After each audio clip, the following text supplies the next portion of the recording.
This is Danny Flexon here for Seconds Out. Delighted to be joined by James Cook MBE, former champion of course, and now part of the Anthony Yarde team. James, how are you? Not too bad, Dan. How you doing? You alright? I'm good, mate, thank you.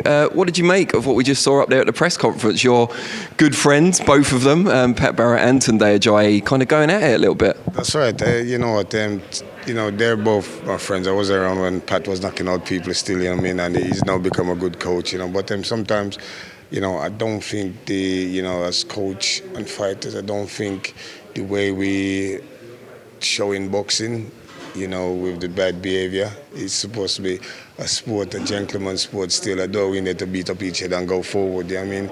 It's not that sport, I mean? So I think sometimes the guys, them just lose their way, I completely agree with you, but I should ask, who would your money have been on?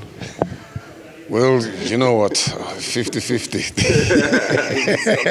Yeah. I don't think we need to ask who your money's on for the big fight between Anthony and Lyndon. What are we going to see differently from Anthony this time around from the first fight? Well, you know what, I think we're going to see somebody who actually, he watched the fight, he sit down, though he said he think he won it, and probably myself and Frank said to him, go back and watch the fight. He watched the fight, and we said you lost the fight, Obviously, I think they've got it right. They're going to see a different Anthony Yarde. They're going to see somebody work from 1 to 12, so, it's as simple as.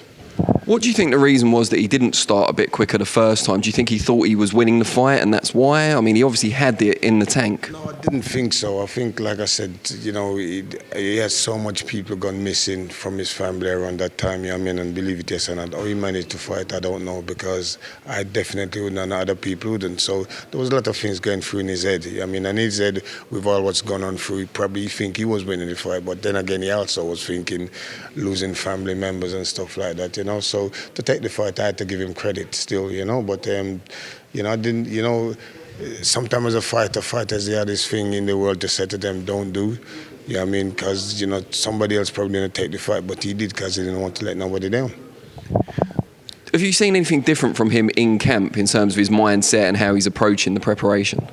Definitely. Listen, we was there for the last fight, and like I said, he hit the bloke with a body shot, and just before the bell, me and Tunde was going to say, this is what you have to do, and he done it, so we say he's a mind reader. So now he's now looking at things, looking at targets, so we ain't bad. I'm also teaching him how to dance frega, so we ain't bad.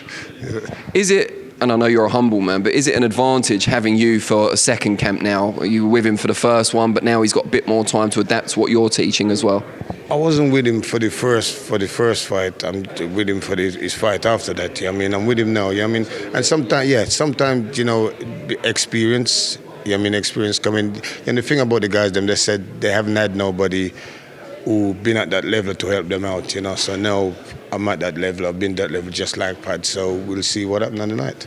What is it you feel you're bringing to the team? Obviously, you've got vast experience both as a boxer and a trainer, but specifically for Anthony Yarde, what do you feel you're bringing?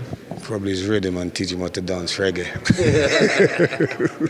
How would that help him in the fight?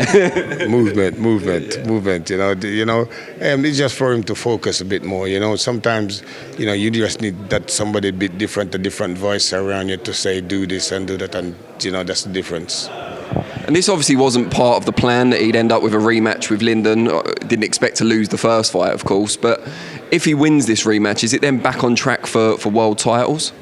Definitely. At the end of the day, listen, nobody has excited me for a long while in boxing, and this guy got so much talent, I don't think he knows, There's a lot of talent I see, and he excites me, because I've seen the talent this guy could produce, so I'm excited for him. I think he's got a lot of talent.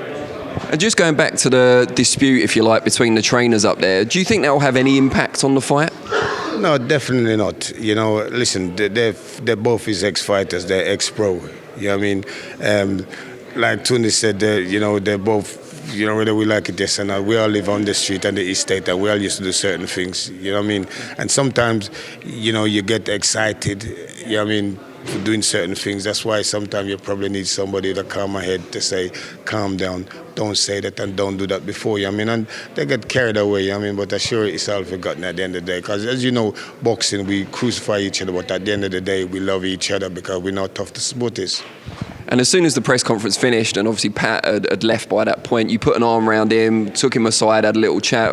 What was the flavour of what you said to him? The flavour was just, just calm down. I mean, he's a fighter, he was an ex-fighter. I mean, we don't need to prove nothing like that. I mean, basically, Good stuff. Well, James, I wish you the very best of luck in December, and pleasure to see you again. Thanks, mate.